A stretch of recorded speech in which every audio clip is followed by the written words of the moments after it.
All right, let's call to order the Sparks City Council meeting for Monday, October 13th with a roll call. Mayor Lawson. Here. Council members Abbott. Here. Vanderwell. Here. Anderson. Here. Bybee. Here. Rodriguez. Here. City Attorney Duncan. City Manager Lawson. Here. We have a quorum, thank you. Okay. And for our invocation today, we have Pastor David Solomon Hall Sr. Welcome.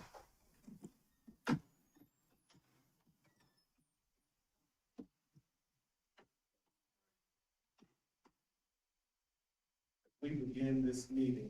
Let us take a quiet moment to reflect on the privilege and responsibility of serving our community.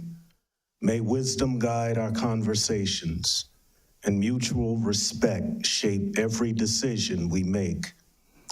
May we listen with open minds, speak with understanding, and act with courage and fairness. Let our efforts today strengthen the well-being, unity, and future of Sparks, a city where every voice matters and every person belongs. Together, may we move forward with integrity, vision, and compassion for all who call this community home. Amen. Ms. Vanderwell, will you lead us in the pledge? Yes. If you'll please join me. I pledge allegiance to the flag of the United States of America and to the republic which stands one nation under God, indivisible, with liberty and justice. All right. Thank you, Pastor. Okay, let's move on to public comment. I have Jim Kindness.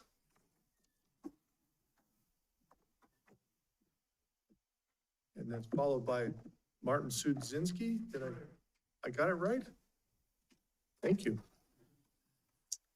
Mayor Lawson, members of the City Council, for the record, Jim Kindness, resident of Wingfield Springs and Sparks, here to ask you to reconsider closing down Fire Station 5.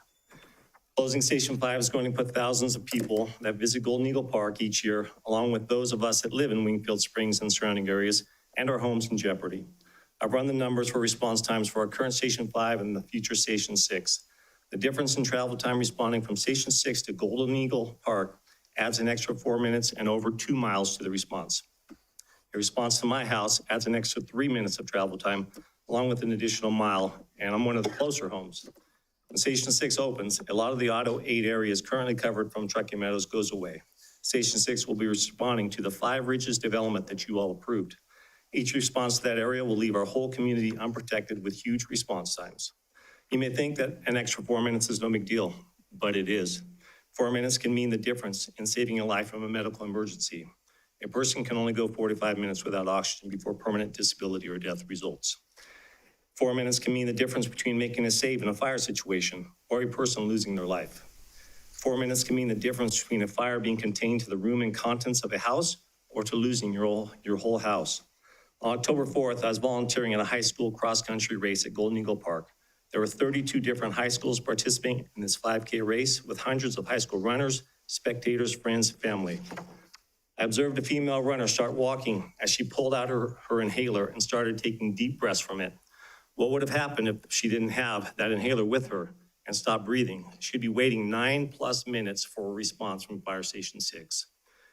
The announcement sent out by the city states the department will also implement dynamic staffing between stations 5 and 6 when call volumes require it, particularly during peak hours and large events at Golden Eagle Regional Park. That's nonsense. You know what goes on at Golden Eagle. The park is packed with events just about every weekend and many weekdays in the summer. There's no way you're going to move apparatus and personnel back to Station 5 every weekend. It's not reasonable, and you'd be leaving another large section of the city uncovered. Your announcement that mentioned resources and personnel transitioning to Station 6 made it sound like this was something that was always planned. Let's be clear, closing Station 5 was never planned. There was a study done by an outside company when Chief Maples was the fire chief that specifically stated both stations were needed. We paid over $20,000 to have that study completed. If you haven't seen it, ask Chief White to produce it for you. The need is even greater now with all the homes and businesses that have been built. Another thing, the Northern Nevada Fire Code amendments, along with Title 14 of the Sparks Municipal Code, state the homes will be sprinklered if the fire department's travel time is greater than 4 minutes. You approved all of the homes behind Golden Eagle Park, and none of those homes required sprinklers because Station 5 was within 4 minutes. Closing Station 5 is going to leave those homes and many others unprotected by sprinklers or a quick response from the fire department. With that, I'll just thank you for your time and attention in this matter, and I hope you all do the right thing. Thank you. Martin Sudzinski.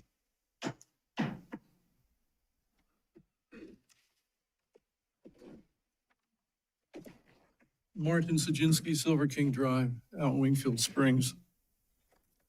It seems obvious, but can someone answer why you're closing Station 5? No one can answer why you're closing Station 5? This is public comments, sir, not public discourse. Okay, well, Wingfield Springs pays not only taxes, but association fees. In addition to that, we take care of our own sidewalks. We have our own security, which reduces the calls for the police department. We have our own landscaping, which reduces the services from the city during the fall cleanup. And I've never seen a street cleaner out there machine. So if you're gonna close the station, why don't you cut our taxes? Look at all the services we're providing. In addition, it was, I missed maybe 10 years ago, it was Mayor Martini and Ed Lawson sat at the state of the face, the state, Channel 2, Sunday afternoon, and you stated that all the infrastructure was in place for all those thousands of housing units that are gonna go up in northern Sparks. Well, was the infrastructure in place? Was the tax base in place? Doesn't appear like the tax base was in place. This is going on for as long as I can remember. The city of Sparks has never dealt with police and fire adequately. How many years back? Forever. So now you're closing a station because you didn't do your job. Well, when are you gonna do your job? You're collecting a paycheck, right? Thank you. Thank you. Anyone else in the public wishing to make a comment? Okay, we'll close it, bring it back to the dais. I'm looking for approval of the agenda. Mr. Abbott, I move to approve the agenda as submitted. Mr. Anderson. Second. Got a motion and a second. Any further discussion? Seeing none, please vote. Motion carries unanimously. Looking for addition, subtraction to the minutes. If not, looking for a motion. Ms. Vanderwell, Move to approve the minutes of the Sparks City Council meeting for September 22nd, 2025. Mr. Rodriguez. We got a motion and a second. Any further discussion? Seeing none, please vote. Motion carries unanimously. 7.1, Boards and Commissions Vacancy Announcement, Sparks Civil Service Commission. Mr. Manager. Thank you, Mayor. The Sparks Civil Service Commission has one vacancy for a partial term ending June 30th, 2026. Commissioners must be Sparks residents and cannot be a city employee or related to one within the third degree of consanguinity. Applications for this vacancy will be accepted until 5 p.m. on October 30th, 2025. Persons interested in serving on these committees should complete a community service application online at the city's website, www.cityofsparks.us/getinvolved. Simply complete the volunteer application form and hit submit. Thank you. Thank you. Move on to 7.2, Presentation on Domestic Violence Resource Center. There's someone here for that? Yeah. Come on down. Give us your name. Good afternoon, Mayor Lawson and council members. My name is Kristen Kennedy. I'm the Executive Director of the Domestic Violence Resource Center. And we serve Northern Nevada, including many families right here in Sparks. I just want to thank you for recognizing October as Domestic Violence Awareness Month. This is definitely more than something that's just symbolic. It's a vital step in really acknowledging this pervasive issue and the impact that it has on our community, our families, our businesses. Last year alone, our organization served over 4,300 individuals who were fleeing domestic abuse, many of them from Sparks. We provided shelter, legal advocacy, counseling services, and other life-saving resources. Yet for every survivor we know that speaks out and reaches out, we know that there are many more who are suffering in silence. So this month really helps break that silence, and it sends a clear message that Sparks Nevada sees survivors and believes survivors and supports them to end abuse. But it also reminds us that there's still a lot of work to be done to ensure that there's safe housing and trauma-informed services, and that we are working on prevention of violence in our schools through education and outreach.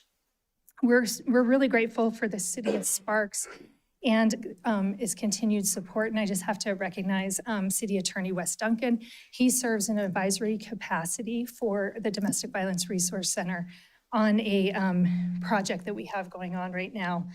We are building a new shelter and a whole new resource center, and it will quadruple our ability to shelter. So we'll go from 25 beds to 100 beds. So on November 4th, we're breaking ground on our new center, and we hope you will all be there. We sent you an invite, so hopefully you can make it.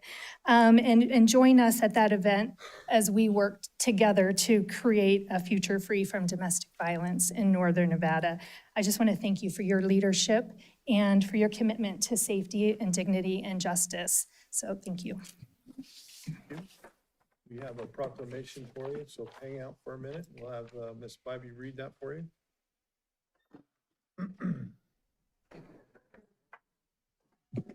Thank you, Mr. Mayor. Thank you, Kristen. Whereas domestic violence affects people of all ages, backgrounds, and circumstances, and its impacts are felt across families, neighborhoods, and communities. Whereas the City of Sparks is committed to building a community where every person can live free from fear, abuse, and violence. And whereas Domestic Violence Awareness Month provides an opportunity to honor survivors, remember those lost, and recognize the advocates and organizations who work tirelessly to provide shelter, counseling, legal services, and hope for those in need. And whereas ending domestic violence requires the strength of our entire community, neighbors looking out for one another, schools and workplaces fostering safe places, and leaders promoting prevention and resources. And whereas together we can break the cycle of violence and create a future defined by safety, dignity, respect, and compassion. Therefore, on behalf of Ed Lawson, Mayor of the City of Sparks, we hereby proclaim October 2025 as Domestic Violence Awareness Month in the City of Sparks and encourage all residents to learn more about domestic violence, support survivors, and work toward a safer and healthier community for all. Thank you. Thank you very much for that. Congratulations on Thank your new you. facility Oh, also. Thank you. We're going to take a picture with Julie and you Okay. right over here, Okay. if you don't mind.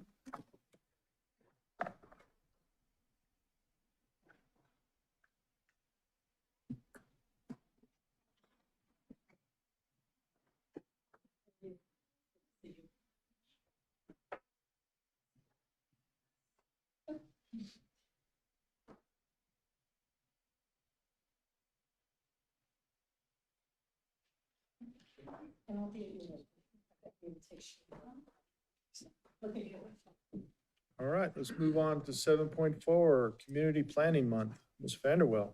Do we have anyone here for that? Come on down.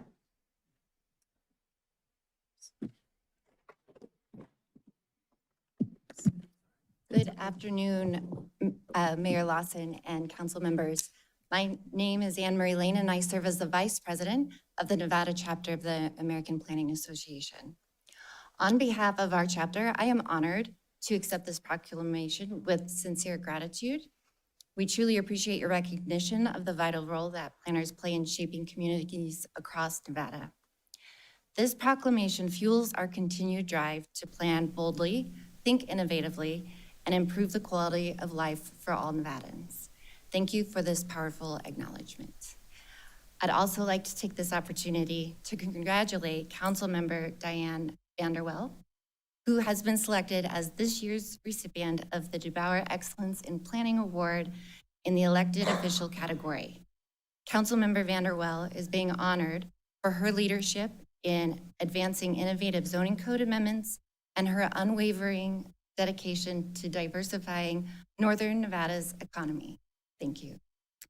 The 2025 Excellence in Planning Awards will be presented during the awards banquet at the 53rd Annual State Planning Conference, taking place on October 23rd and 24th at the Carson Valley Inn in Minden. For those interested in attending the banquet, tickets are available online through October 19th. Congratulations again to Councilmember Vanderwell, and thank you all for your continued support for planning across Nevada. Let's keep the momentum going and continue shaping vibrant, thriving communities. Thank you. Okay, Ms. Vanderwell, you want to read the proclamation? Thank you, Mr. Mayor. Whereas change is constant and affects all cities, towns, suburbans, counties, boroughs, townships, rural areas, and other places. And whereas planners can help navigate this change with data-driven insights and expertise that provide better choices for how people work and live. And whereas community planning provides an opportunity for all residents to be meaningfully involved in making choices that determine the future of their community. And whereas the full benefits of planning require public, elected, and appointed officials who understand, support, and demand excellence in planning and plan implementation. And whereas the month of October is designated as National Community Planning Month throughout the United States of America and its territories. And whereas the American Planning Association endorses National Community Planning Month as an opportunity to highlight how planning is essential to every community and how planners are uniquely positioned to identify solutions to communities' most difficult housing, transportation, and land use questions. And whereas the celebration of the National Community Planning Month gives us the opportunity to publicly recognize the participation and dedication of appointed Planning Commission members who have contributed their time and expertise to the improvement of the city of Sparks.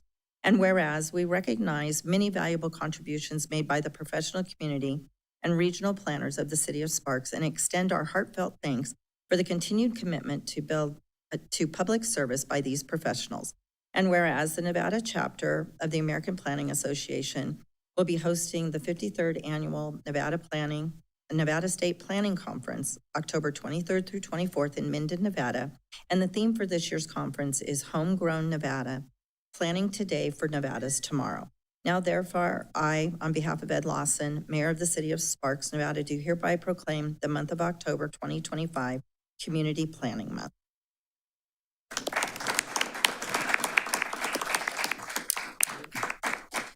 We'll have you come over here and we'll take a picture. Just a moment. And Oh. before I step down, I do want to say thank you for the award. I greatly appreciate this, but I don't do it alone. And I want to say what a wonderful community planning staff that we have. And I share this with them also. So for the picture, I would like whatever community planning staff is here to please take it with me. Got a couple of them. Person.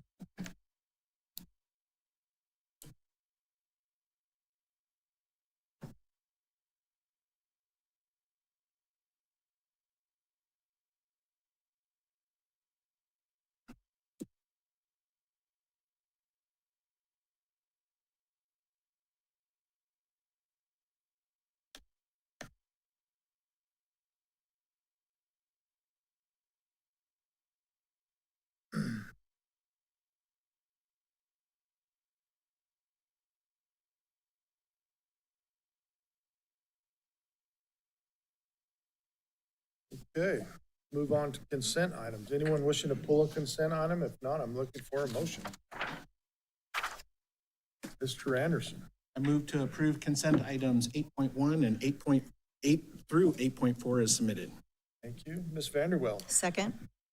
Got a motion and a second. Any further discussion? Seeing none, please vote. Motion carries unanimously.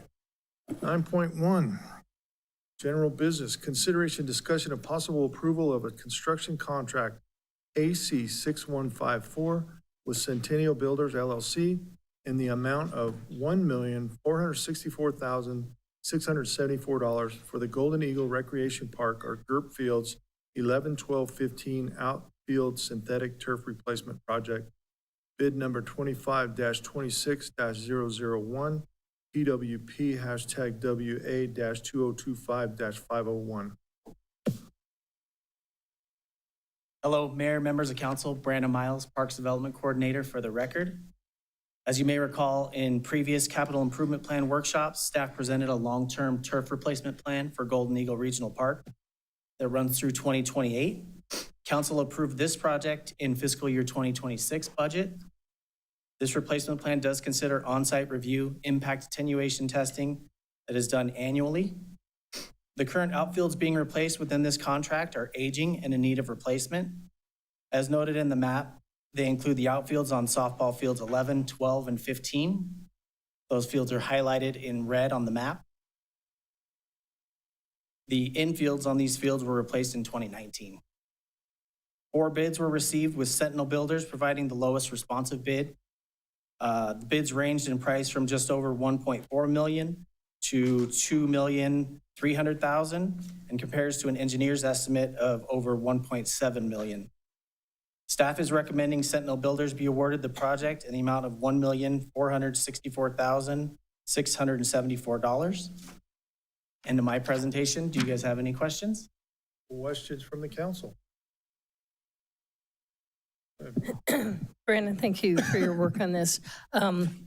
Golden Eagle is such an economic asset to this community, not only fiscally, but from the use it gets from all of us that if we're not doing sports ourselves, we're going to watch grandkids and kids, and there's adult sports and people from in town, out of town. I mean, and it is busy. Just about every day you're out there, and so the turf has to be safe. And I know when I first came on council, we looked at, we knew we were going to need to replace turf, and it was overwhelming to look at that cost. And I really appreciate the plan that we put in place at that time of doing, infields were worn faster, and then outfields, and then flat fields. And so really the cycle that we've set up and that you have worked on in assessing those fields too, because we want to keep it safe for everybody who's out there. So I appreciate all of that work, and the fact that we got 4 bids, because a few years ago we only had 1. And actually, we didn't accept it at the time because it was so far above what we estimated. So I love seeing more companies coming into the synthetic turf. So we have some competition, and that we're able to do it 1.4 million versus 1.7 for our engineers experts. So that's a win on all sides, and keeping that, keeping it rolling out there, and people utilizing it, and the work you guys do on those fields is much appreciated. Thank you. Thank you. I agree. Anyone else? The Grass for Grass program. That's right. At its best. That's right. Okay, no further questions. I'm looking for a motion. Ms. Bybee. I move to approve a construction contract AC 6154 with Sentinel Builders LLC in the amount of $1,464,674 for the Golden Eagle Regional Park, GURP Fields, 11, 12, 15 outfields, synthetic turf replacement project, bid number 25-26001, PWP, WA-2025-501. Mr. Rodriguez. A second. We got a motion and a second. Any further discussion? Seeing none, please vote. Motion carries unanimously. Thank you, Brandon. 9.2, consideration, discussion, possible approval of amendment number 1 to the consulting agreement AC 5981 with Jacobs Engineering Group, Inc., and the City of Reno for design and construction manager at risk support services for the Truckee Meadows Water Reclamation Facility dewatering building project for an additional $1,897,438, with Sparks' share of the amendment being $595,226.30 for a total amount not to exceed $5,963,934. Casey. All right, well, good afternoon, Mayor Lawson and members of council. For the record, Casey Menser, Treatment Plant Manager at the Truckee Meadows Water Reclamation Facility. So this item relates to an ongoing engineering project that we've been working on for some time now. Just as a quick reminder, the dewatering step is the part of the process where we fully remove the pollutants out of the water and turn them into biosolids for disposal. This particular process was recognized as a critical vulnerability as part of our 2020 facility master plan, and we've been working since then to address the shortcomings. We had looked extensively at expanding the capacity of our current dewatering building, but ultimately that was deemed to be impractical for a number of reasons, including seismic codes, the state of the mechanical assets, and just overall construction feasibility. So the decision was made to construct a new dewatering facility, which is what we've been working on with Jacobs Engineering. Given the magnitude of this project, we decided to hire a construction manager at risk. And so we had gotten about 30% of the way through the design, and we had hired a construction manager at risk, or a CMAR, for them to be able to provide additional cost estimating, value engineering, and constructability assessments, right? These are contractors, they're out there every day, and they understand the true market conditions a bit better than our engineers. So at the 30% level, the CMAR had come in with their own cost estimation, and it was roughly twice what the original engineer's estimate was, which far exceeded our available budget. So as a result, staff, our engineers, and the CMAR, we massively overhauled the design of the project until we were confident that we would be able to come in within the prescribed budget and still receive the product that is going to be functional for the treatment plant. So this amendment here, it looks to cover the additional costs that were incurred for us to go back to the drawing board, rework a considerable amount of the design. So this covers those additional redesign efforts. I do want to say that I feel like this showcases some of the strengths of having a CMAR and the CMAR process in general, because we were able to better identify the current market conditions far ahead of having completed the design and having bid a project that we ultimately couldn't build. So with that, I'd be happy to answer any questions. All right, questions from the council? All right, being none, I'm looking for a motion. Mr. Anderson. Yes, sir. I move to approve amendment number 1 to the consulting agreement AC 5981 with Jacobs Engineering Group Incorporated and the City of Reno for design and construction manager at risk support services for the Truckee Meadows Water Reclamation Facility dewatering building project for an additional $1,897,438, with Spark's share of the amendment being $595,226.30, for a total agreement amount not to exceed $5,963,934. Okay, Mr. Rodriguez. Got a motion and a second. Any further discussion? Seeing none, please vote. Motion carries unanimously. Thanks, Casey. Thank you. Consideration, discussion, of possible approval of an agreement AC 6155 with Keller and Associates and the City of Reno for design engineering services for the Truckee Meadows Water Reclamation Facility, thickened primary sludge pumping improvements project in the amount of $600,000, with Spark share being $188,220. Okay. Good afternoon, Mayor Lawson, fellow city council members. For the record, Austin Martin, treatment plants engineer over at Tomorph. As discussed, this item was for the approval of engineering design services with Keller and Associates to handle the redesign of our thickened primary sludge. Our thickened primary sludge is basically the first step in the treatment process of removing solids from the facility. This was originally redesigned and constructed back in our 2004 expansion, but over the years we've received increasingly higher levels of industrial waste, particularly through our septic receiving station. That has caused more of an impact on this part of the process, including much higher pressures, which have frankly torn our pumps apart many times, including one I'll call close to catastrophic failure with operators and maintenance staff walking up to their knees in, well, let's call them solids. So we've rebuilt these pumps a number of times and ultimately chose to go forward with this project with this design service as part of our fiscal year 2025 CIP allocation for fiscal year 27. I apologize. And if there's any further questions, Questions from the council? Seeing none? I'm looking for a motion. Great presentation. No question. Mr. Abbott, I move to approve the agreement AC-6155 with Keller Associates in the City of Reno for design and engineering services for the Truckee Meadows Water Reclamation Facility Thickened Primary Sludge Pumping Improvements Project in the amount of $600,000, with Sparks' share being $188,220. Ms. Vanderwell. Second. Got a motion and a second. Any further discussion? Seeing none, please vote. Motion carries unanimously. Thank you. 9.4, consideration, discussion, and possible approval for the purchase of 2 international CV 515 SFA dump trucks with accessories as part of the fleet replacement program utilizing Sourcewell contract 060920-NVS in the amount of $382,795.12. 12 cents. Don't forget the 12 12 cents. Good afternoon, Council, Mayor.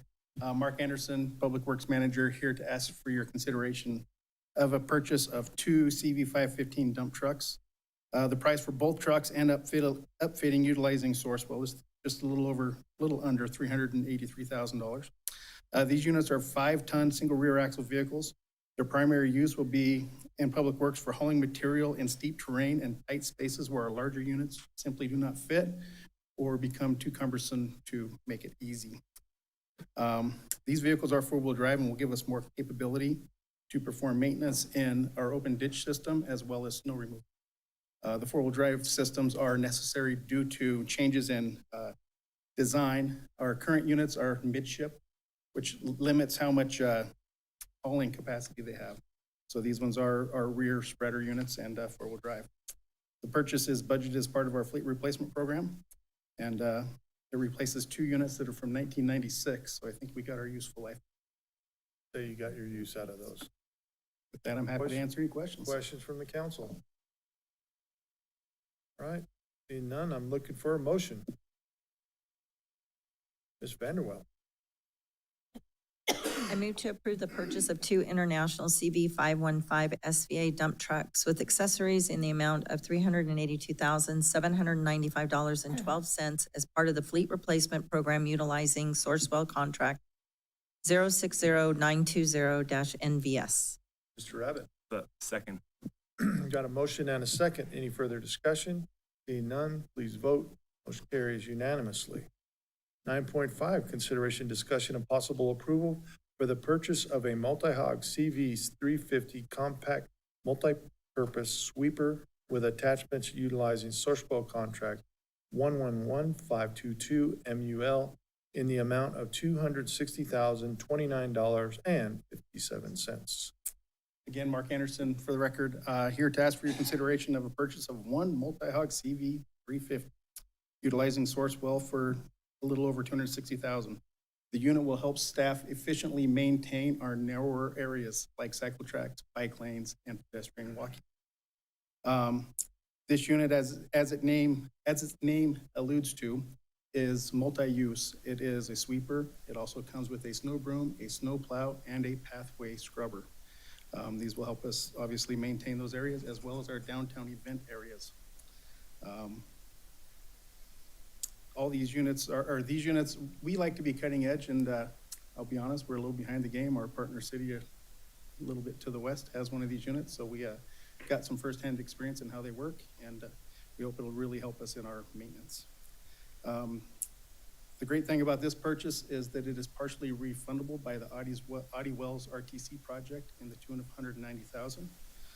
With that, I'm happy to answer any questions. Questions from the council? Mr. Abbott. No questions, just more comments. I know we've talked about this. We have a little history on an item, or I guess this equipment over the years. So just excited that we're finally getting it. Obviously for Audie, for the Marina Path and everything else in town. So just exciting addition to our fleet. So good job. Mr. Anderson. Mark, I was just curious, that's a pretty specific piece of equipment. Over the years, what have we seen in mileage or linear feet or however you measure it, where that's going to be utilized? So right now, it'll be utilized, I don't have exact mileage. I could get that to you if you would like it, but right now it'll be the Audie corridor, Orion corridor, We're planning on using it on the river corridor, Parks Boulevard, and we have several regional trails out in the Wingfield Hills area that are a little too narrow for some of our bigger units. So it'll be used in substantial areas, especially sweeping. Our units right now, this is a lot lighter, 48 inches wide, so we can get it into the areas without doing our full-size sweepers. When we drive some of our regional trails, they get on the edge of the concrete, which causes it to break. This will allow us to stay more centered and keep those paths in good shape. And if I understand correctly, you have like RTC, that's, a lot of their projects are working on the multimodal. Is that part of the problem that we're having, is trying to meet those requirements? And that's what, likewise, where they're helping to buy it? Absolutely. I'll use the Audie Wells project as a great example. There are basically 6 different areas that are under 5 feet wide that need to be maintained. Right now, of those areas, 4 of them would have to be maintained by hand by our staff. So this unit will help us maintain those without sending basically a crew to go do what a piece of equipment can do. Great, thank you. Okay, anyone else? These are cool little units. We had those at my university to keep the paths clear. They work well. All right, looking for a motion. Mr. Anderson. I move to approve the purchase of Multi-Hog CV 350 compact multi-purpose sweeper and attachments as part of the fleet replacement program for the municipal maintenance equipment utilizing Sourcewell contract 111522-MUL in the amount of $260,029.57. Mr. Abbott. Second. Got a motion and a second. Any further discussion? Seeing none, please vote. Motion carries unanimously. 9.6, consideration, discussion, and possible approval for the purchase of a hardware and software retrofit for closed circuit television CCTV van 4801 from the municipal maintenance equipment as part of the capital improvement program utilizing Sourcewell contract 120721-RVL in the amount of $244,234.03. Yes, sir, 3 cents. 3 cents. If we add all those cents, that's $1. Again, Mark Anderson for the record, here to ask you for your consideration of a purchase of a hardware and software retrofit for a CCTV van 4801. The current unit has been in service for 13 years. And with the title hardware, software, 13-year-old computer can start having issues. And that's basically where we're at with this is it's running on a 32-bit processor. All the new systems run on a 64-bit processor, which brings me in front of you to ask for an upgrade. As I said, the current system's been in use for 13 years, very successfully. We build all of our cleaning schedules. We use it also to build our CIP placement for our sewer. We use it every day. I'll just say that, and I'll emphasize that. We use it every day. With that, I'm happy to answer any questions, and this is part of our planned CIP for this unit. So we knew this was coming, and we planned for it. Okay, questions from the council. Ms. Bybee. Mark, can you explain for anybody looking at this, having no idea where the CCTV is, what that van actually does? Because I think it's a fascinating use of some technology that has been really successful for us. Absolutely. Nobody wants to ever see this video, by the way, except for engineers and maintenance staff. So basically, this is a camera van where we put camera down sewer lines, storm drain lines to assess the condition. We also assess capacities, we assess leaks, we assess plugs, anything like that. We build our maintenance schedule for roots, for plugs, for grease.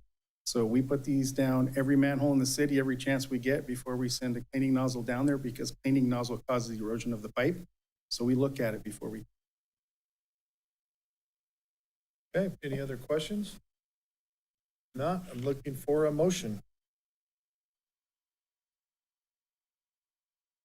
Anybody? Abbott, Mr. Abbott. I move to approve the purchase of a hardware and software retrofit for CCTV Unit 4801 for municipal maintenance equipment as part of the CIP utilizing Sourcewell contract 120721-RVL in the amount of $244,234.03. Ms. Bybee. I'll second that motion. Got a motion and a second. Any further discussion? Seeing none, please vote. Motion carries unanimously. Madam Clerk, 11.1, we have no, well, let me back up. 10.0, We have no public hearing and action items unrelated to planning and zoning. Number 11, planning and zoning public hearings and action items. 11.1, Madam Clerk.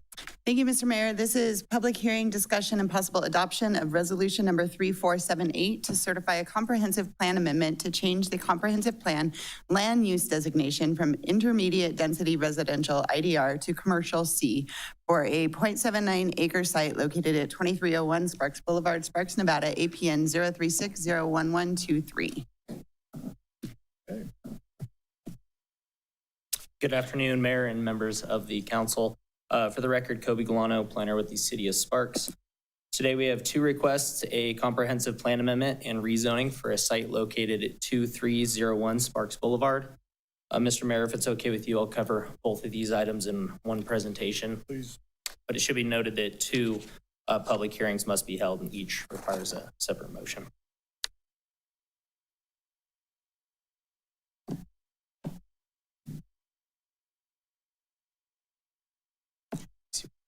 Sorry.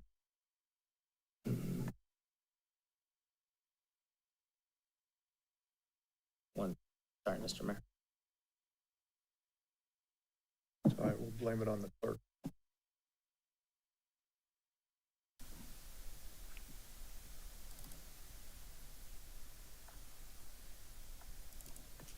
I'm almost there, I promise.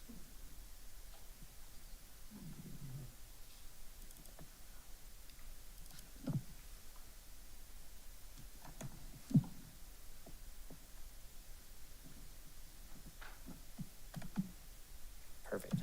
Back up around. On this slide, you can see the subject site located at the southwest corner of the intersection of Sparks Boulevard and O'Callahan Drive. The subject site is 0.79 acres and was developed with a commercial building in 1987, subject to a special use permit that's allowed for the operation of a childcare facility for the past 38 years. Should be noted that the childcare facility has recently closed and is currently out of business. The applicant for this request is looking to establish a new use on the site, which is a permitted use within the proposed zoning district of PO or professional office. A mix of single-family, middle-density residential, and commercial uses surround the subject site. To the north across Sparks Boulevard are single-family homes and multifamily apartments. Further north is the Bering Village Shopping Center. To the south are single-family homes in Van Meter Park, and single-family residences are also located to the east and west. The first request for 2301 Sparks Boulevard is a comprehensive plan amendment request that would change the land use designation from intermediate density residential or IDR to commercial. The current IDR comprehensive plan land use designation supports a range of uses, including single-family detached, zero lot line single-family residences, open space and trail systems, schools, religious institutions, private recreation facilities, and public facilities. The proposed commercial land use designation supports a wide range of commercial, office, lodging, entertainment, institutional, and multifamily residential uses. Pursuant to the City of Sparks comprehensive plan, commercial centers vary in scale and character, but should be within easy walking distance of those higher density land uses, such as high density residential, multifamily residential, and IDR. Additionally, commercial sites should be located between residential land uses and major streets, such as Sparks Boulevard. The second request is to rezone the site from MF2/PUD, or multifamily/planned unit development, to PO or professional office. Although the proposed commercial land use designation supports a wide range of commercial uses, the proposed PO zoning district supports a more limited range of non-residential uses, such as commercial, office, restaurant, institutional uses. On this slide, you can see a comparison of some of the uses permitted in the MF2 and PO zoning districts. The complete comparison can be seen in Exhibit 5 of your packets. As you can see, rezoning the site as proposed would reduce the number of residential uses that may establish on the site and expand the number of commercial-oriented uses that could establish in the future. At this point, I'll move on to the findings, which have been grouped together for the presentation. Our findings for conformance and consistency require conformance with the Truckee Meadows Regional Plan and consistency with the City of Sparks Comprehensive Plan. Starting off with conformance with regional plan, Finding CP1 requires the comprehensive plan land use change conform with the land use and intensity designation in the regional plan. The subject site has a Tier 1 land use designation, and on August 28th of this year, the Truckee Meadows Regional Planning Commission found the comprehensive plan amendment to be in conformance with the regional plan. On this slide, we have finding CP2, which requires the comp plan amendment implement the goals of the city's comprehensive plan, and finding Z1 that requires the rezoning be consistent with the comprehensive plan. The proposed commercial land use designation and rezoning supports a variety of commercial uses, supporting goals MG1 and MG2 related to non-residential land uses and land use diversity. The subject site was developed with a commercial building again in 1987 and is located in a previously developed area of the city where services are already being provided at acceptable levels, supporting policy CF1. As outlined in the staff report, the current MF2 zoning does not conform with the adopted IDR land use designation currently. However, the concurrent request before you today would bring the site's proposed PO zoning into compliance with the proposed commercial land use designation and thus into compliance with the city's comprehensive plan. Moving on to compatibility, the findings on this slide each focus on compatibility with the surrounding land uses. Finding CP3 for comp plan land use and finding Z2 for the rezoning. Changing the comprehensive plan land use and zoning for the subject site as proposed is compatible with the surrounding land use designations and developed uses that are generally middle density housing products, including small lot single family homes. The site is adjacent to Sparks Boulevard, and the placement of commercial uses between major arterials and residential uses can act as a buffer from potential light and noise impacts caused by traveling vehicles on those roads. Moving on to finding CP4 and Z3, which require public notice. For both requests, the Planning Commission and City Council meetings function as the required public hearings. For the comprehensive plan land use amendment, the statutorily required neighborhood meeting was conducted by the applicant on May 31st. 3 members of the public attended that meeting. Attendees expressed some concern regarding the previous childcare use and the impacts that were caused from that previous use. In addition, public notice of this meeting was published in the Reno Gazette Journal, and mail notice was provided to 390 individual property owners on July 1st. For the last slides, I included some photos of the site taken in May. In conclusion, staff and the Planning Commission believe that the proposed comp plan amendment to change the land use designation from IDR to commercial and the proposed rezoning from MF2/PUD to PO or professional office is compatible with the area surrounding the subject site. Additionally, the requests are consistent with the site being developed with a commercial building in the late 80s and utilized for commercial operations for the past 38 years. The Planning Commission recommends the City Council certify the comprehensive plan amendment and adopt resolution number 3478, and recommends the City Council approve the rezoning and adopt bill number 2840. And with that, I'm available for any questions, as is the applicant. All right, let's take questions on 11.1. Any questions from the council? Okay. This is a public hearing. Anyone in the public wishing to speak on 11.1? Seeing none, we'll bring it back to the dais. And I am looking for a motion on 11.1. Mr. Rodriguez. Thank you, Mr. Mayor. I move to approve adopted resolution number 3478 to certify the comprehensive plan amendment to change the land use designation from intermediate density residential IDR to commercial on the 0.79 acre site located at 2301 Sparks, APN 036-011-23, based on the findings of CP1 through CP4 as set forth in the staff report. Ms. Vanderwell. Second. Got a motion and a second. Any further discussion? Seeing none, please vote. Motion carries unanimously. Madam Clerk, let's go to 11.2. Thank you, Mr. Mayor. This is second reading, public hearing, discussion, and possible adoption of Bill number 2840, an ordinance to rezone real property approximately 0.79 acres in size located at 2301 Sparks Boulevard, Sparks, Nevada, from MF-2 PUD multifamily planned unit development to PO professional office, APN 036011123. Does the council need any more explanation on this, or we can go right to a motion? I'm looking for a motion. Oh, or it could go to the public hearing too. It's a public hearing. Anyone in the public wishing to speak on this item? Seeing none, we'll bring it back to the dais. And now I'm looking for a motion. Mr. Rodriguez. Thank you, Mr. Mayor. I move to approve, adopt bill number 2840 to rezone real property approximately 0.79 acres in the size located at the 2301 Sparks Boulevard, Sparks, Nevada, from MF2 PUD to PO professional office based on the findings Z1 through Z3 as set forth in the staff report. Mr. Anderson. I'll second the motion. Okay, we've got a motion and a second. Any further discussion? Seeing none, please vote. Motion carries unanimously. Madam Clerk, moving on to 11.3.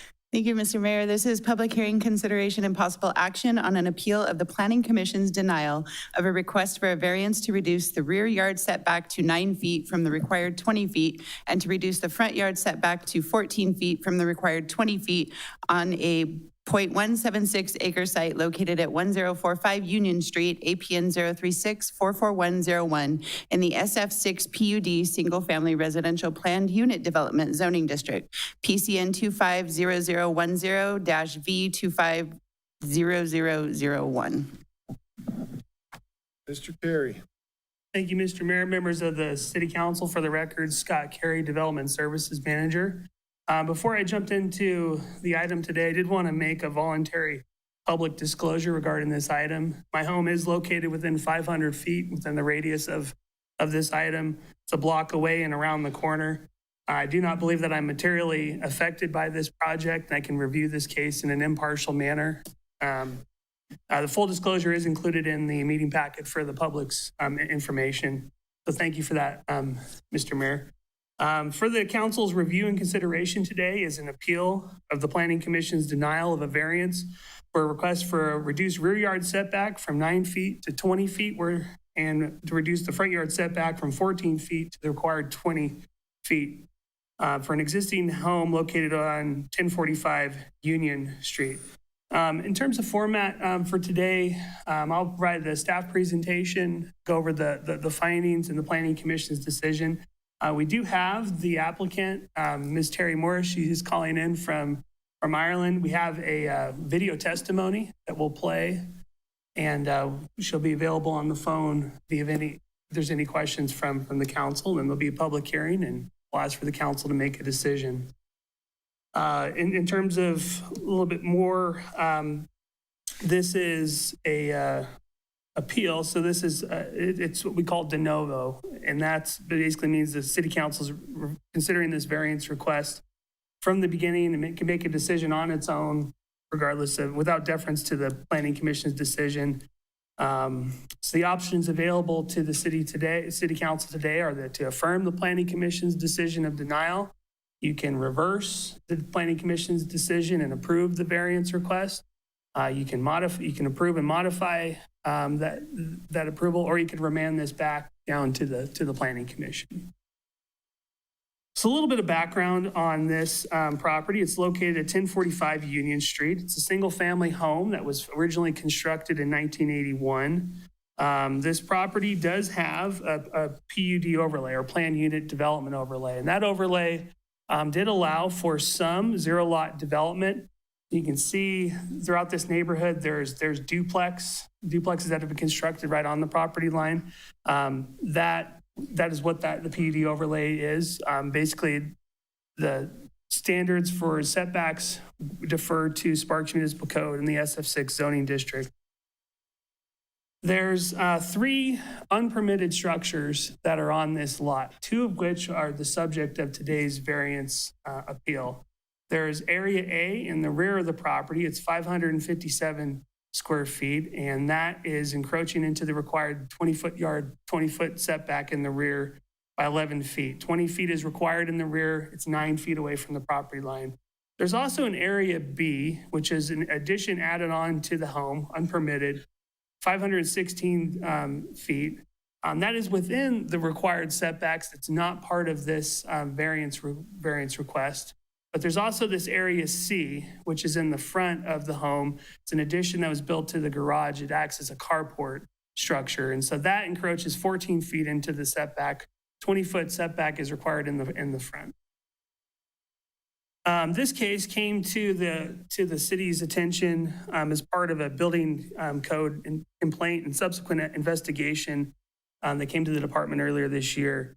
And the applicant intends to obtain a building permit to properly permit these unpermitted structures. In May, the applicant submitted an application for this variance. In July, the Planning Commission considered the variance. During the public hearing, after conducting a public hearing, the Planning Commission determined that the site does not exhibit any unusual circumstances that would preclude the applicant from adhering to the setback requirements of this zoning district.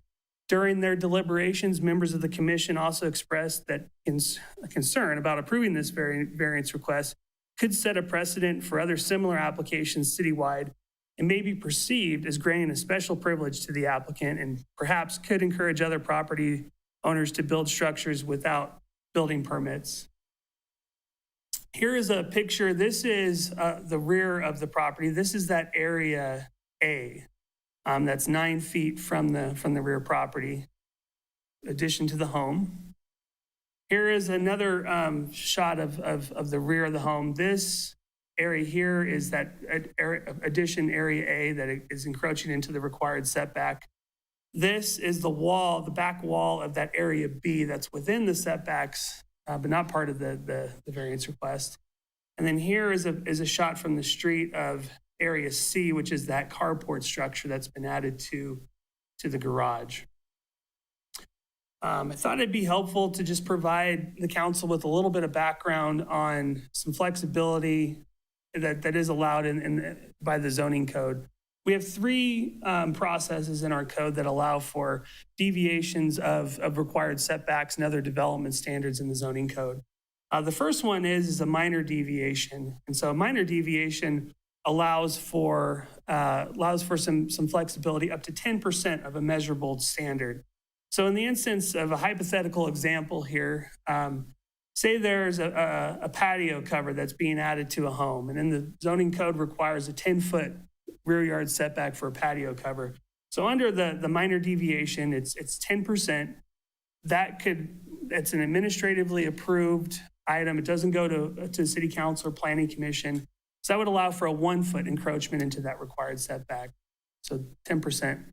The other avenue that's available is what we call major deviations. And so this is a mechanism in the zoning code that allows for deviation of a measurable standard of greater than 10%, but less than 50% of a measurable standard. So using the patio cover example, if you have a 10-foot required setback, that major deviation, if it was granted, and major deviations go to the planning commission, that would allow for a maximum of 5 feet into that required 10-foot setback. And then finally, we have variance requests, and that allows in the zoning code a deviation of greater than 50% of that measurable standard. So using the patio cover here, it would allow for greater than that 5%. That's kind of where the territory we are here with that rear yard setback. It's 20 feet, they're encroaching 11 feet. So it kicks it into that variance setback. So variances, there's a very high threshold with both state planning law as well as Sparks Municipal Code. And they are designed to provide flexibility in rare and unique circumstances when there is a determined hardship. Variances requests are not granted to relieve hardships that are solely personal, self-created, or financial in nature.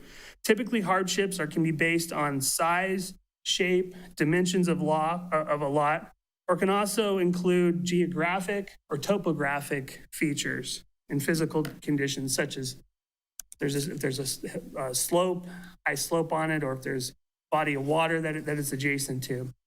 One thing I did want to point out is under Sparks Municipal Code, cost to the applicant shall not be the sole reason for granting a variance. So there are 7 required findings for a variance that are needed to be met in order to grant a variance. And when it came to the Planning Commission, they felt that they could not meet findings V1, V2, V3, and V4. And I'll dive into the required findings now, Mr. Mayor. The first finding is V1. So this is exceptional or extraordinary circumstances on the lot. Staff and the Planning Commission do not believe that strict interpretation and enforcement of the current code would deprive the applicant of privileges enjoyed by other property owners within the SF6 zoning district. Granting this variance would allow the applicant special privileges not available to other property owners in this zoning district by allowing significant encroachment into the rear and front yard setbacks. During its deliberations in July, the Planning Commission in their motion specified that the site does not present unusual size, shape, dimension, or topography, or otherwise demonstrate that compliance with Sparks Municipal Code setback requirements presents a peculiar or exceptional practical difficulty or the exceptional or undue hardship. Finding V2 is strict interpretation would deprive the applicant of privileges. Due to the size and conforming shape of the property, denial of this variance would not deprive the property owner of privileges granted to other property owners who do comply with the setback requirements of the SF6 zoning district. In their deliberations in July, the Planning Commission could not meet this finding as they believed that strict interpretation and enforcement of the code would deprive the applicant of privileges enjoyed by other properties within the SF6 zoning district. To back up, this is kind of showing this is the original plot plan from 1981 when this property was originally constructed. You can roughly here's the addition in the rear, that area A, area B would be here, and then that carport structure. So you can see from this is a conforming lot. It met all of the requirements of the zoning district at the time. It's a flat property. There's no topography or other geographic limitations. The third one, V3, is the granting of the variance would constitute or grant a special privileges. Staff finds that because all properties within the SF6 zoning district are subject to the same standards, granting this development would constitute a special privilege. Granting this variance would allow the applicant privileges not allowed to other property owners in the SF6 zoning district and would allow significant encroachment into the rear and front yard setbacks. In their deliberations on this item in July, the members of the Planning Commission expressed concern that by allowing these non-permitted structures to be granted a variance, it would set a precedent for other non-permitted structures throughout the city. This is a photo taken earlier this summer showing the front area C, that carport structure. We'll note that working with the applicant over the course of the past year, they were able to remove this unpermitted roof addition from the side of the house. There's 2 sheds that are on the side of the house that are in the process of being moved by the applicant. We thought this picture showed a good shot of the front area C encroachment. And then finally, V4, granting this variance will not substantially impair public health, safety, or welfare. The primary goal of setbacks requirements within the code are to prevent the spread of fires between buildings and provide sufficient space for the fire department to effectively combat fires. Other purposes of setbacks is to allow for drainage so that it doesn't impact surrounding properties. Although the unpermitted structures identified in area A and C would not block either side or rear property lines in a manner that would impede the fire department access or drainage on the site, the variance request would not likely substantially affect this. However, staff and the Planning Commission believe that given the unpermitted nature of these structures could impair public health, safety, and welfare of surrounding properties. It's just an aerial of the shot here of the property. Finding V5 deals with natural resources. The subject site has been developed with a single-family residence for many decades. The site has been assigned an intermediate density residential land use. Through the process of this variance request, it's been determined that Available natural resources would not be impaired by approval of this variance request. Finding V6 is affordable housing. This variance request involves one single-family residence and does not impact the availability of affordable housing or the accessibility of housing for persons with disabilities. And then finally, V7 is public notice. Public notice was published of the Planning Commission's public hearing, the Reno Gazette Journal, and to all property owners within 500 feet back in July. In addition, a total of 164 property owners within 500 feet of the subject site were notified of today's public hearing for the City Council on September 30th, and that was also published in the Reno Gazette Journal on that date. At the time of writing this staff report, we have received a total of 5 letters of support of this variance request. No comments have been received by staff from the public for this variance appeal. So there are some alternatives available for the City Council's review today. But overall, the reason why we're here today is that there are buildings that have been constructed on this property without permits. If those buildings were constructed with permits, we could have ensured that the setback requirements could have been met. Overall, the Planning Commission believes that the portions of the house that violate these setback requirements are a result of these unpermitted additions, and that because compliance of these setback requirements is feasible given the size, shape, and dimensions of the subject site, the Planning Commission believes that and recommends that the City Council affirm their decision of denial.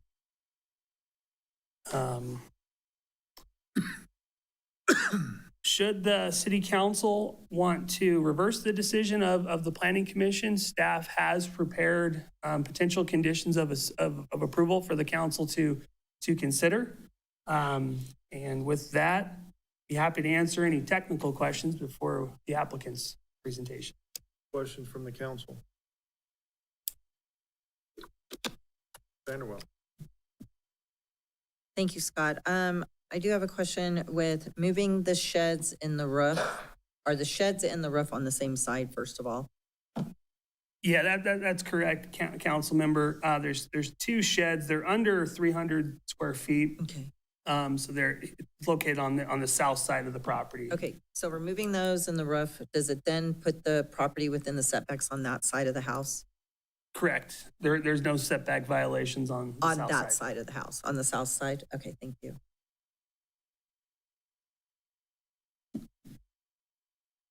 Mr. Rodriguez. Thank you, Mr. Mayor. I guess I don't have a technical question. I guess this is what we call fully understand for the public anyone watching.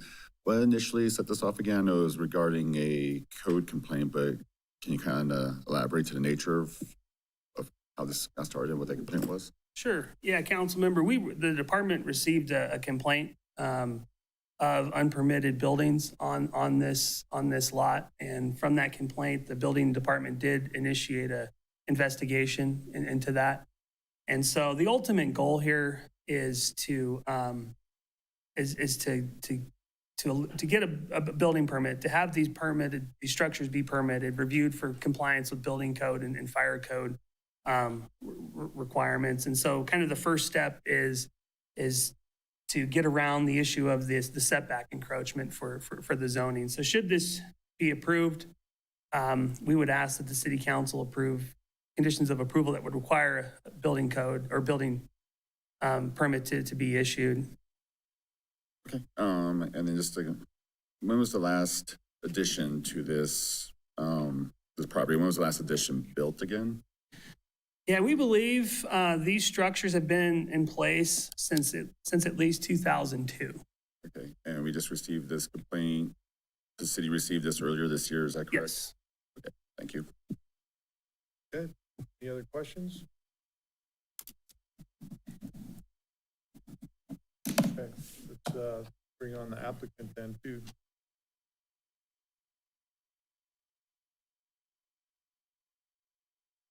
Okay, I have a video testimony here from the applicant. I believe Perry is on the line as well too. I'll hit play. I grew up in Sparks but now live in Ireland. The property at issue is my late mother's home at one. Sorry, Terry, let's play the video here first and then we'll turn it over to you. Hi, my name is Terry Morris. I grew up in Sparks but now live in Ireland. The property at issue is my late mother's home at 1045 Union Street, but I still think of it as my U.S. home. Thank you for taking the time to hear my appeal. This is our home. It evolved over more than 40 years, not as a single project, but through many small changes that reflected our mom's deep community involvement. She hosted cultural and community gatherings, which is part of what makes it unique. The main structures of this appeal are located to the back of the property and are not visible from the front. This is the code. It authorizes the Planning Commission to grant a variance if certain conditions are met and allowed to prevent exceptional practical difficulties, which would result from a strict application of the code. This may result from the size, shape, or dimensions of the site, and financial burden shall not be the sole justification. There are a number of findings for authorizing a variance, and denial was based on not meeting 1 to 4. I'm appealing this as I believe it was incorrectly applied. First, ownership. A code violation legally attaches to the property, regardless of ownership, and that is well understood. But variance criteria are not meant to punish current owners for past owners' choices. They are meant to consider whether an applicant now faces an undue hardship because of the site's current condition. This did not happen. These violations were described as self-inflicted. Secondly, a 1981 map was used to argue that no hardship exists, that since the house once had space around it, the layout could be changed without difficulty now. This ignores the lived reality. Over decades of time of multiple changes, some on top of each other, these additions became fully integrated into the functioning of the house. Removal of them does not restore it to the original house. It would require partial demolition and extreme reconfiguration. Commissioners had to ignore both for denial. If I am responsible for my mother's actions, where does the law say this? Is it because I'm a daughter? What about a son, granddaughter, or nephew? And how do we know? If we do not punish applicants for the actions of a previous owner, then words like self-inflicted have no place in the variance process. And comments like to ask for forgiveness and not permission are not appropriate and should not be allowed as part of the assessment. How different would my application appear if only my hardship was considered? This chart and the very small area in yellow shows why we're here. We're just 1 foot over what's considered a deviation. So technically it's a variance, but there's no substantive difference or practical impact between the two. Yet that single foot with strict enforcement would impose extreme hardship that is disproportionate to its significance. The variance code says hardship may result from size or shape of the site. May gives you discretion for situations like this, where hardship isn't tied to topography, but rather to the reality of how the property has been used and lived in over time.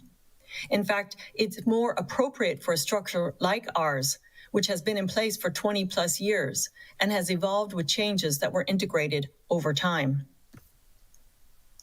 Substantial justice is a well-established principle in variance law and is used in deciding whether to grant a variance. It weighs the benefits to the applicant against potential harm or unfairness to the community. In the case of inherited structures, it ensures that hardship is focused on the applicant so that he or she is not punished for a previous owner's actions, and it looks at current property conditions. If we look at the code again with this in mind, B1, denial would mean partial demolition of existing structures, a complete reconfiguration of a long-established home, and exceptional hardship. V2, it deprives us of basic privileges enjoyed by others, the ability to occupy a functional residence in practice without significant and extreme reconfiguration. V3, variances are lawful exceptions and they are available to everyone who meets the high bar for approval. And V4, the relevant departments concluded that this condition had been met. The legal standard is substantially impair. In the public hearing, Commissioner Sperber asked if I could apply for a deviation so the house is not destroyed. This shows recognition that the outcome, under strict enforcement, would be extreme. Commissioners understood the severity of the impact. Commissioner Kramer said, "I feel for the applicant. I have empathy for you. Unfortunately, you got stuck with what your mom did." This shows that they did not question hardship. They empathized and understood that it was inherited and not self-inflicted, even though they voted for denial. The denial was not based on whether hardship exists, but on how it's being interpreted. Commissioners were also concerned that approving this request would set a precedence that someone could build first and ask for permission later. But I believe that the greater risk is in denial. Denying a variance when genuine hardship exists, safety is ensured, and community support is clear, sends a message that the process is arbitrary. This undermines both fairness and confidence in the variance process itself. I understand that staff don't receive many variance requests, and I think that may be one reason they see this as a privilege. When you combine this with their concerns of setting a precedence, it becomes easy to see how they could incorrectly apply the title. Exceptional or practical difficulties resulting from enforcement is the standard for approval. Commissioners understood the hardship and also understood that this isn't about special treatment, but of resolving a situation that developed decades ago. The title was misapplied, and denial of this variance serves no public interest. Rather, it would severely disrupt a home that has been long established and well regarded in the community, a hardship that arises directly from strict enforcement. It also risks undermining confidence in the process itself. I'd like to suggest the following. Motion to reverse the prior decision and approve the variance. Thank you again for your time and consideration. I'm happy to answer any questions.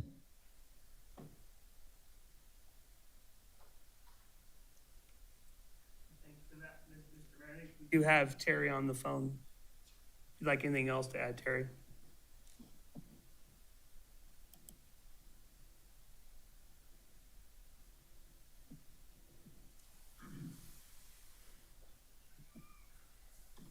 Terry, are you available?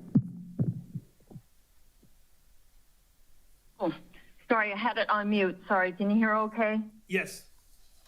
Sorry about that. I had it on mute. I just want to say to the council members that I appreciate their time and attention, and I do believe the title has been misapplied. So I would appreciate the opportunity to clarify any questions that you might still have. A couple of other things I would just like to add as well, just that in terms of the areas that Scott went over, I did say to Scott several times actually, although I know it has to be presented that way as part of the variance, that the area in the front, that we would be happy to remove that because I didn't want that to be an issue. But if we could leave it, I would like to leave it. But I don't want that to be an issue. The main issue is the structure in the back. So technically, we could not, as far as we understood, that deviation process was not available to us because technically it fell outside of the deviation. So that's why the variance was applied. And it was only applied for the section where we felt there was no other feasible path. And we have been trying to work with the city with this. We have also voluntarily removed structures, and we're trying to get the property into compliance. So where there was no feasible path, that's why we applied for the variance. I have to say as well that I don't think it helps us, like some of the charts that were shown by staff on the differences between the variance and the deviation. And I understand there was a question that was asked about it, and I think it's quite, useful for a learning tool. But I think that the way it was presented, and I know it does say it's not to scale, did not help us in that case because it looks like the encroachment is much more severe than it is.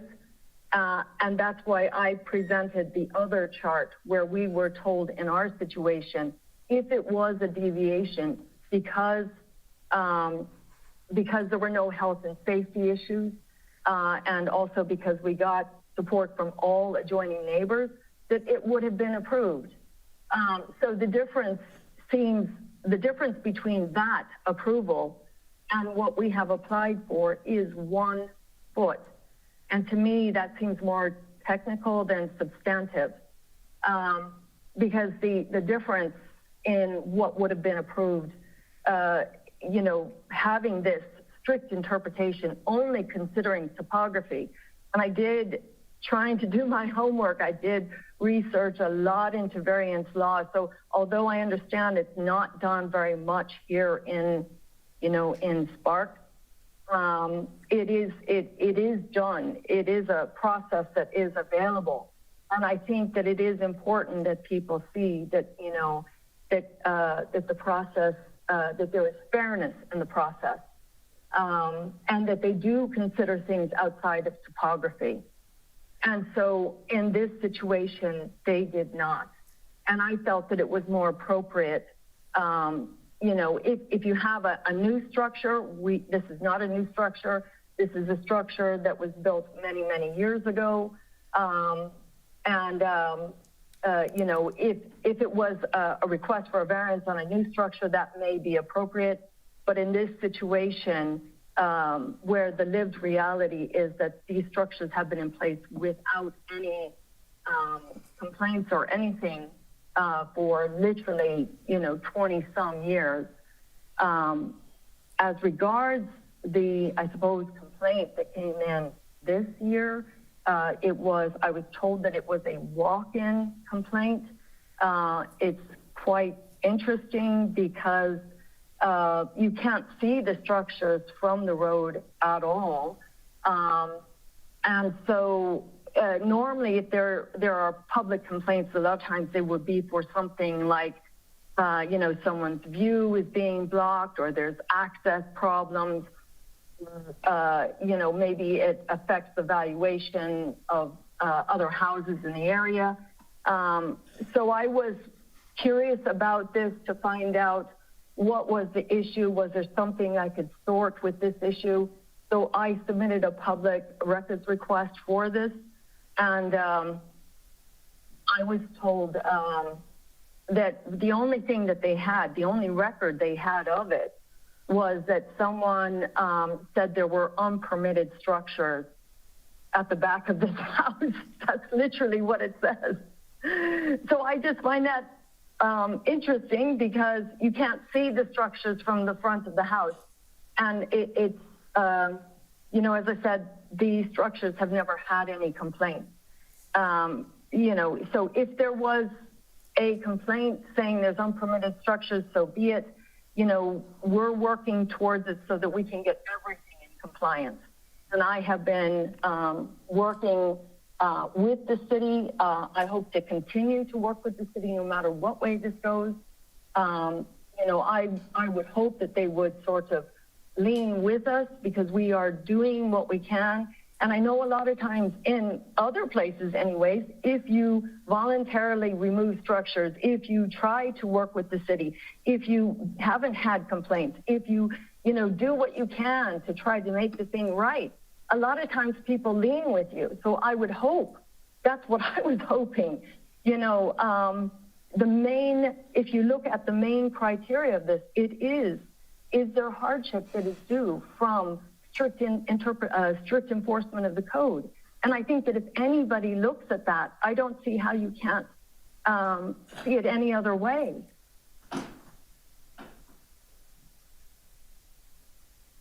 Uh-oh. The building. Mr. Anderson, do you have a question? I was actually going to ask that of Terry if she's still on the line. No. Okay, so do do we want to wait till she gets back online, or how do Do you? you have a question, Ms. Vanderwell, that Yeah, I have it of doesn't staff. require the applicant? I do. I have one of staff too. Okay. Okay, so. Hello, sorry, I got cut off. Sorry about that. If you have questions, I probably have spoken long enough. I'm sorry. Mr. Anderson. I'm back here anyways. Hi, Terry. This is Paul Anderson. First off, I Hi, Paul. just want to say thank you for taking time to meet with me and show me the facility. And I'm sorry for your loss, and I cannot imagine the trauma of losing a loved one and then to find yourself in this situation. But I appreciate you taking the time presenting the video and meeting with me. And after you and I met, both staff and I recommended that you contact a structural engineer to get some directions and help from that. Have you been able to do that thus far? Thank you, Council Member Anderson, for your question. What I did was I did try to contact a number of different people. There was, I'm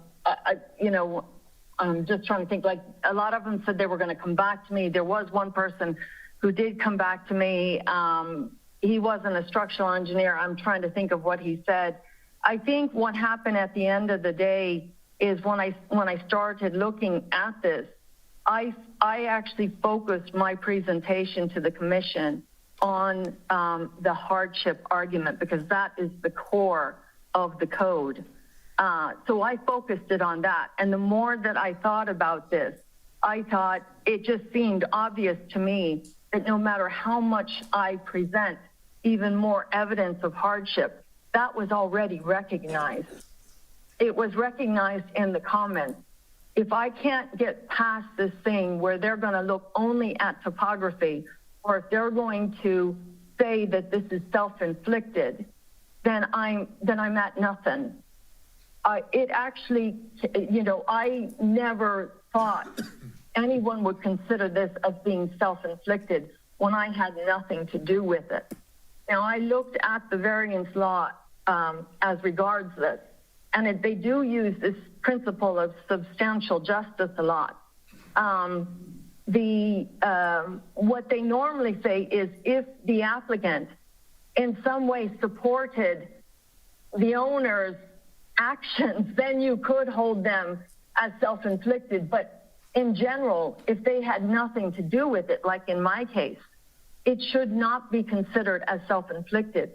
And that was a major thing that happened during the Planning Commission. All right, thank you, Terry. And then if I may, one question of staff. So I just want to make sure I understand, and I think I have a pretty good handle of it, but as far as Planning Commission's perception, Scott, of the precedent, and I want to just make sure that my understanding is in line with where they were going with this. So say, for example, next week, I decide to add on to my home without any permits or anything and just build on another room. If we overturn Planning Commission's decision today, would that actually set a precedent? And maybe this is more leaning towards our city attorney, but to me, that's what I'm hearing from them, is that precedent that now I can just come before city council or planning commission and go, well, you guys approved it before, yeah, shucks, I did this, but I guess I just kind of want to make sure I understand the comment in regard to precedent. Yeah, I mean, I don't know that it would strictly legally bind the city council for future applications, but I think you could expect that a future applicant would point to this to say, these are similar situations. There's no size, dimension, topographical issues with this, so we should be treated the same. At the end of the day, we have the standards for the variances here, the 7 required findings, and it's whether the council believes that we can make those 7 required findings. Thank you very much. I appreciate your help there. Of course. And actually, then I'll just close with a I'm comment and just to sorry, say that I'm moved to affirm the Sparks Planning Commission decision. Okay, we've got more comments to go. Ms. Vanderwell. I just have a really quick question of staff. So area B, remove these sheds. and Sorry, can someone please maybe just summarize what was said, because I'm having a hard time hearing it, please? If they can speak into the microphone and summarize it.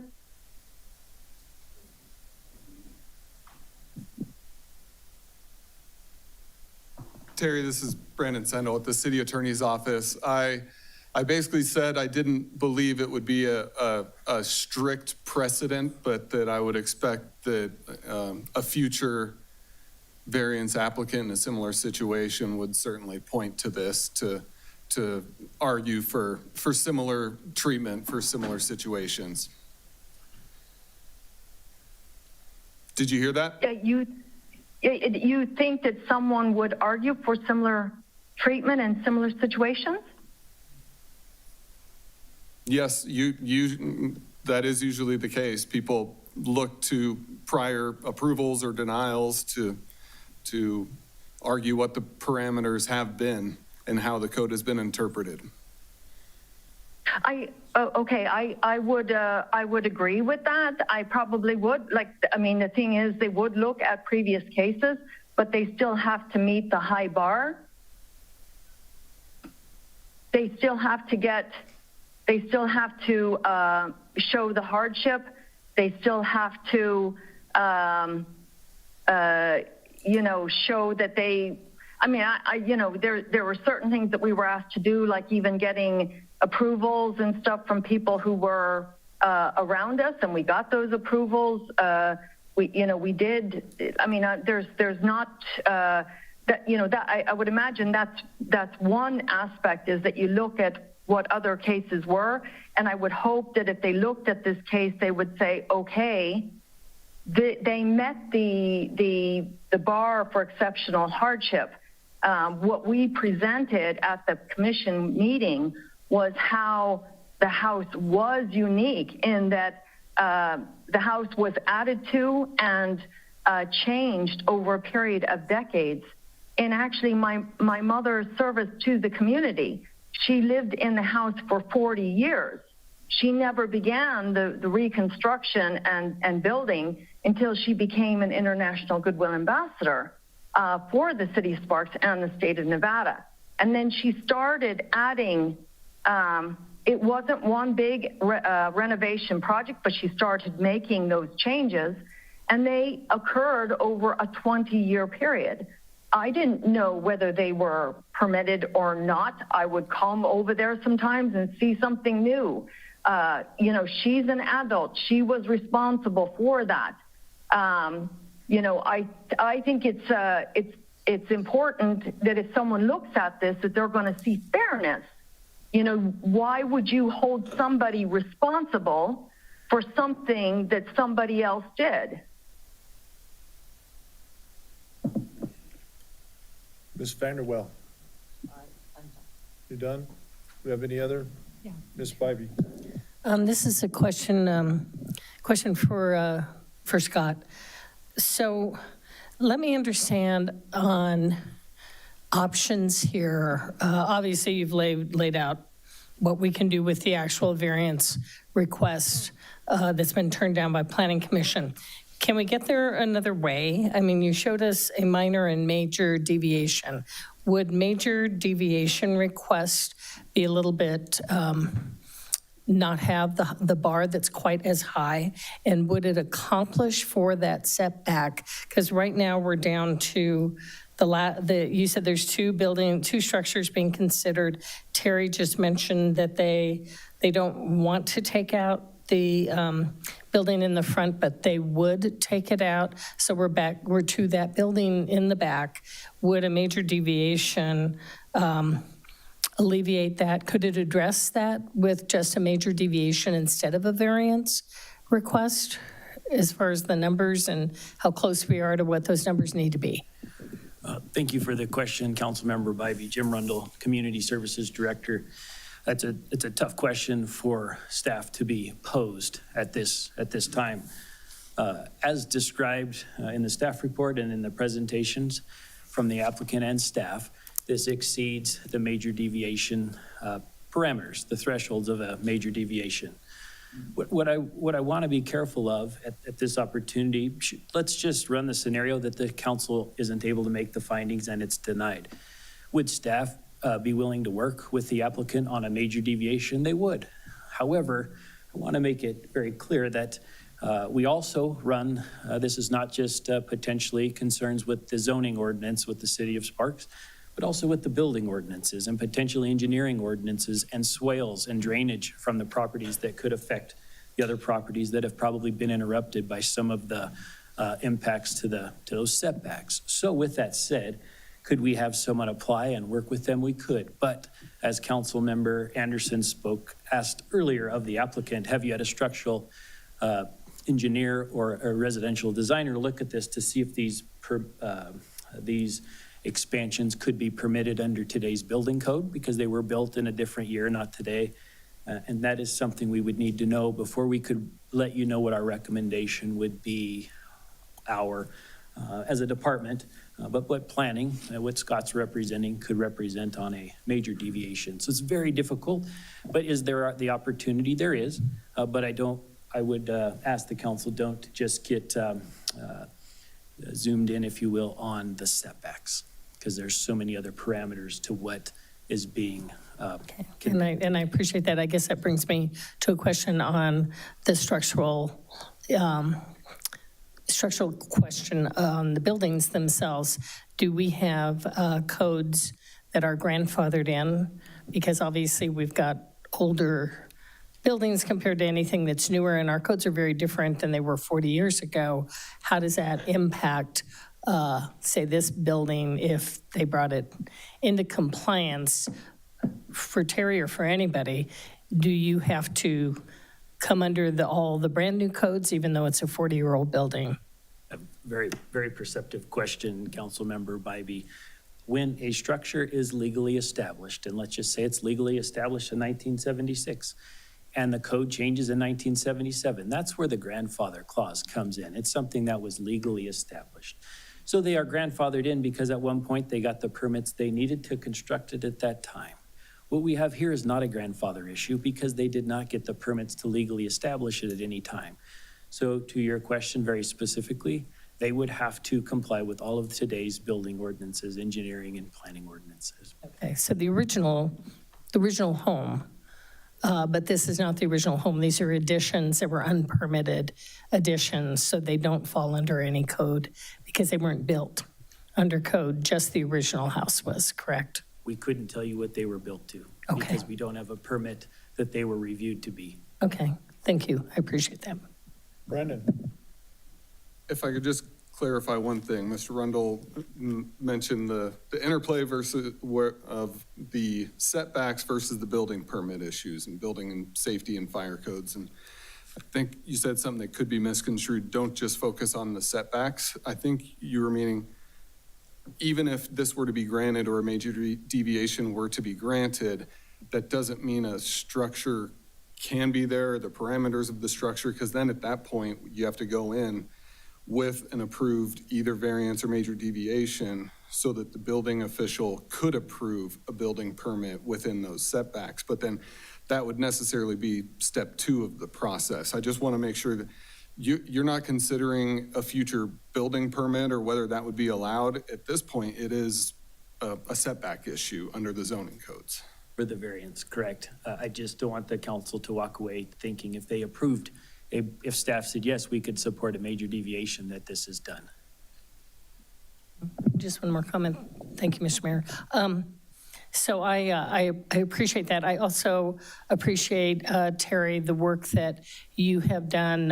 You have exhibited a lot of willingness to work with staff, Scott and Jim and your staff, to work with the applicant on trying to resolve like a really difficult situation. And yes, it wasn't hers. it happened, it is hers now because it was her mom. But I really appreciate the effort on both sides to try to find and remedies that she's already done to the property, which is much appreciated, instead of just asking for a variance and not changing anything or willingness. So her willingness to work with us is much appreciated. And I think our willingness to continue to work with her, regardless of the outcome today, I would hope that we would still move forward and see together what we can do to find a resolution that works and is safe and is, anyway, whatever decision we come to today, I think continuing to work with the applicant is important for staff and for the applicant as we work through an unusual situation. We don't find these very often, so I think it's a case-by-case type thing, and I appreciate the work that you've done, Scott, on this. Thank you. It's very, can I say something? Go ahead. I appreciate that, Councilmember Bybee. Very unique situation here, and you're right on. Staff will continue to work with them through a different venue and explore, like we do with all of our entitlements and permits, the appropriate way to get there. Mr. Rodriguez.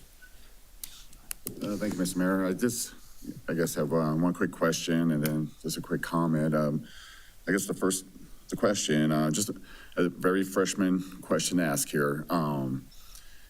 Is there any, if someone, if for instance, I want to build a 2-story add-on, something like that, I hire a contractor, do we have a local ordinance or a law in place that says that that contractor has to, or I, as the applicant, has to get this approved through the city or county or wherever I may live? Yeah, thank you, Councilmember Rodriguez, for the question. Scott Carey, Development Services Manager. That is correct. When you're looking to construct a structure in the city of Sparks under the building code, that does require a building permit. And additionally, our staff of the building division will look to make sure that it's done by a licensed contractor and it's done per code. Okay, so basically, hopefully, anyone in the city of Sparks doing something like this, for instance, like this project, hopefully won't be repeated in the future.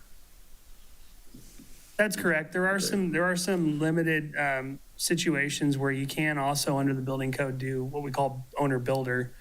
And so in those circumstances, there's the property owner takes on a lot of risk in building it and making sure that it's up to code. But to correct myself earlier, it's for the most part licensed contractor with limited exceptions for owner builder. Right, so barring hiring a shady contractor or subcontractor. Right. Understood. And this is a quick comment. Like I do feel for the applicant.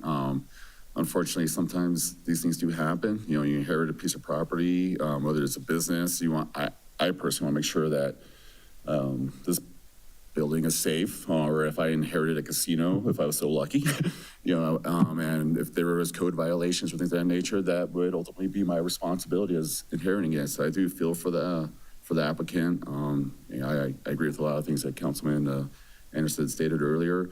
But I mean, heavens forbid, you rent this property out and we don't know if it's structurally sound. There's just really just the safety aspect of it. So regardless of whatever comes of this vote, I hope that we, the city, keep working with this applicant. So thank you. Mr. Abbott. Yes, thank you, sir. Terry, I just want to say thank you to yourself for taking the time to answer a few of my questions ahead of today's meeting. Definitely was very appreciative to have that information ahead of time. I have probably a question for you, Scott, I think. So just for my own understanding, what would be, obviously staff's recommendation right now is denial. What would be the next steps if it was to pass today for denial for, say, a major deviation? Would they have to come back, or I guess what are those steps? And I think you mentioned a little bit, Rundle, but just so I can get that all on the record. Yeah, thank you, Councilmember. So essentially, should the variance be denied by the city council today, there's a couple options. The first option would be to have the applicant come in and apply for what we call a major deviation. Under that scenario, what that would involve is on the area B, they would have to remove a portion of that structure to get it under that at 50% standards, it'd either be, 11 feet or 10 feet away from the property line. Under that scenario, that would move forward to the planning commission. They would have a decision on it, or it could be appealed to this body.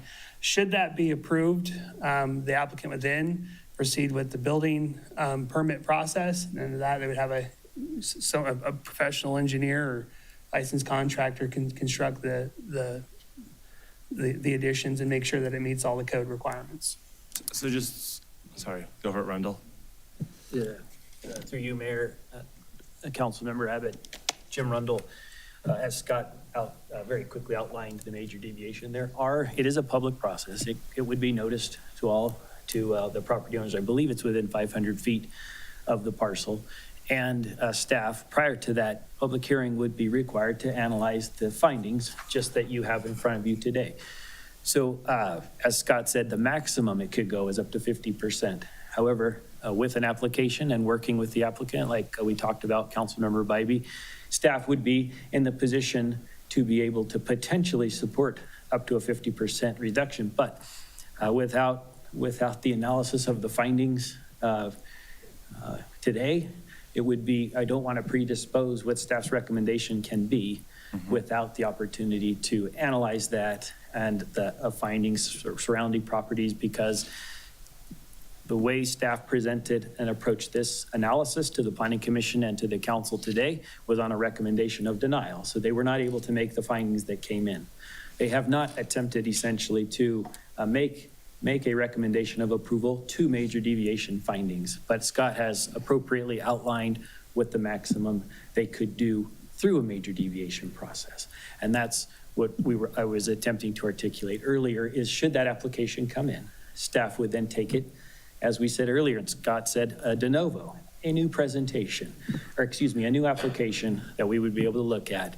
How do those findings work? What could they do if they find it should be mitigated? Approach those conditions, and through that, a recommendation. But maybe for some reason they can only support up to a 40% reduction. I don't know. Just wanted to not predispose that it could be supported at 50. No, understood. So I guess just so I fully understand it, let's say there's a major deviation, it is approved, just obviously all in hypothetical, at the 50%, but then on the building side, we realize that we cannot have a building right at the 50% due to runoff or whatever there is. Then I guess how would that work? Like, how would that process, does that, like, obviously the building permit would say you can only be 13, you have to be 13 feet away instead of the 10 feet that originally was hypothetically approved. I'm sorry to get in the weeds, just trying to wrap my head. Way in the weeds. Okay. I'll do my best to answer In that. essence, what we're here to talk about is either supporting or denying what the Planning Commission ruled on. Am I right? There we go. And that's as simple as it needs to be. There's pathways for the applicant to move forward based on either decision. Sorry, can I say something? Yes, please. Yeah, so there's just, I've kind of been listening, and I have to say it's been a bit difficult. I don't know why it's coming across as a bit muffled, but I appreciate the opportunity. Sorry, am I still on? Am I okay? Yes. Can you hear me? Yeah. We can hear you. Oh, okay. Okay, thanks. But I suppose just wanted to make a couple of points. The thing about the standard deviation, it was brought up, like the first time it was actually discussed was on the day of the Planning Commission.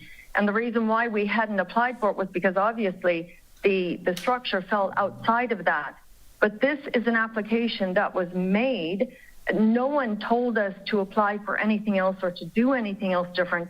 This is a new process for us. And the application needs to stand on its own, regardless of what other applications may have. I do feel that we have made a very strong case for this variance, but I feel that there is a reluctance for whatever reason. And I would ask, what is the reason? I know a lot of it has to do with precedence. What if someone else comes? But there's a specific rules where this is a lawful exception. A variance is a lawful exception. It's allowed. And, you know, if people meet the bar, if they meet that lawful exception, they should be able to feel confidence that the law will be applied fairly. And that's all I'm asking in this situation. And I think that, you know, I think you need to think about why is it that you're having this hesitance? Is it the thing about precedence? Like, I actually got this impression when we had the Planning Commission, oh, no, it's not done. I get that they don't want other people to, you know, look back and look at the case. But, like, the thing is, they have to make not just hardship, but that there is something different and unique about the property. And there is something that is different and unique about the property. It has been changed over time as it has developed. It's had integrated changes as her role, you know, in support of the community. You probably won't find any other house in the whole district, in the whole zoning area, that is going to be a house that is like that. So there are some very specific things that actually, for the bar, for the criteria to be able to grant the variance. And if someone else has met those variances, they should feel confident that they too can get the exception. This isn't a random thing. I'm not asking for favors here. I'm asking for the law to be applied fairly. And I thank you. I thank you. To me, sorry, I strongly believe in this. And I, you know, as I said, I wish you could actually think about why is it that you know, if you're thinking about denying this, what are the reasons? And when I think about what happened in the Planning Commission, it really comes down to the fact that they're thinking this is all self-inflicted. What if someone else does this? And then they came back with these comments of, you know, it's like asking for forgiveness and not permission. I did not do this. And if you look at variance law, they don't hold someone else accountable for the other person's actions. I don't know what law does that.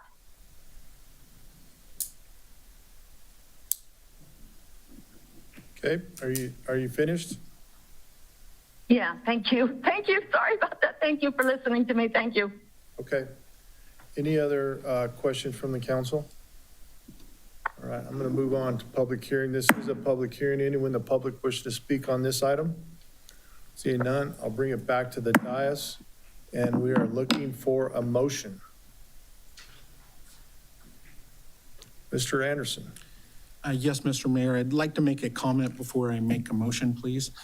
So as I stated earlier, that I do plan to vote to affirm this Planning Commission's decision, but I do want to say thank you to the staff. I know you've spent a considerable amount of time with me and the other council members as we've been pondering this and asking questions upon questions, and likewise, even the city manager allowing me to bug him. And likewise, Terry, thank you for your time and helping us understand where you're coming from. But with that being said, I just want to say, as I get ready to read a motion, that I want to encourage you to continue to work with staff. I believe they've been very clear in their willingness to continue the conversation. And hopefully there is some other solution beyond this that we can come to that will put the city and that home in a good place. So with that being said, I move to affirm the Sparks Planning Commission's decision to deny variance V25-0001 without prejudice based on the inability to make findings V1 through V4 because the property in question does not present unusual size, shape, dimension, or topography or other demonstrate that compliance with the Sparks Municipal Code setback requirements presents a peculiar or exceptional practical difficulty or exceptional hardship or undue hardship. Ms. Vanderwell. Second. Got a motion and a second. Any further discussion? Seeing none, please vote.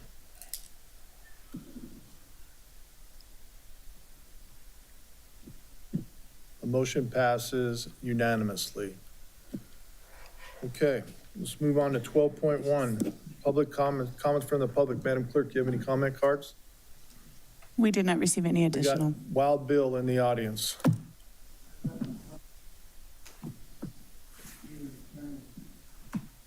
We can arrange that. We'll have the police chief arrest you first. Anyone else in the public wishing to speak? All right. Announcement from the mayor, city council, and city manager. Mr. Manager, you have anything? None today, Mayor. Thank you. And city council, you have any? Mr. Abbott? I do real quick. We have a Veterans Day observance over at the Sparks Senior Center happening Friday, November 7th from 11 a.m. to 12:30. So any veterans in the community, they're welcome to show up. We'll have root beer floats.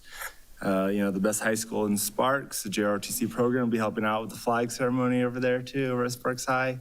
So it should be a great time. One of the first ones we've done in a while over the Sparks Senior Center, so. Okay, anyone else?